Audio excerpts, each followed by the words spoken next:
Hello and welcome back. Now we're still on irrational numbers. In this lesson we're going to be looking at division of surds.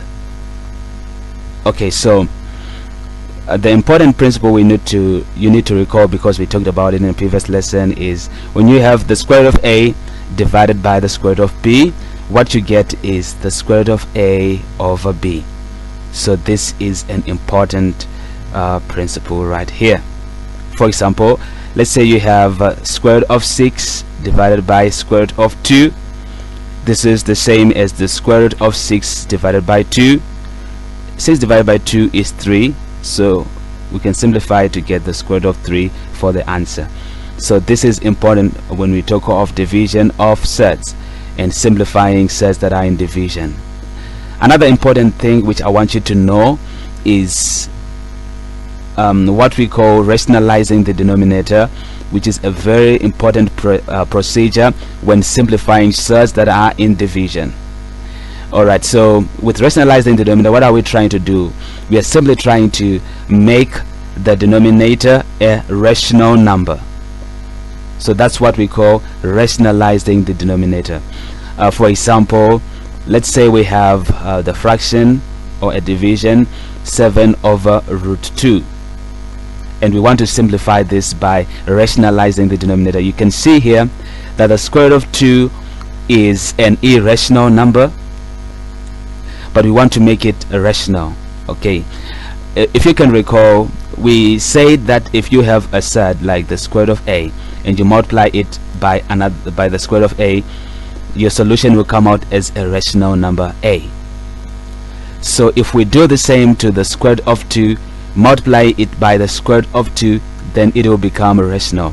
But the only challenge will be that this thing will lose its value, right? Because what you do to the denominator, you also have to do to the numerator.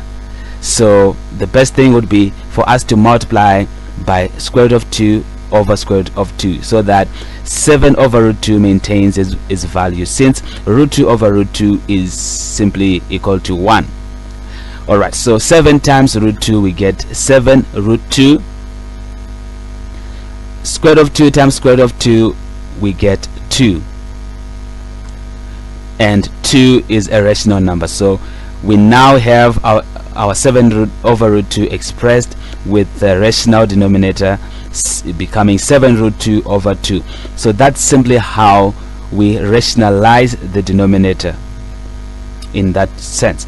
Okay, so let's call this part A. Let's try another one like part B. Let's have 5 root 7 divided by square root of 10.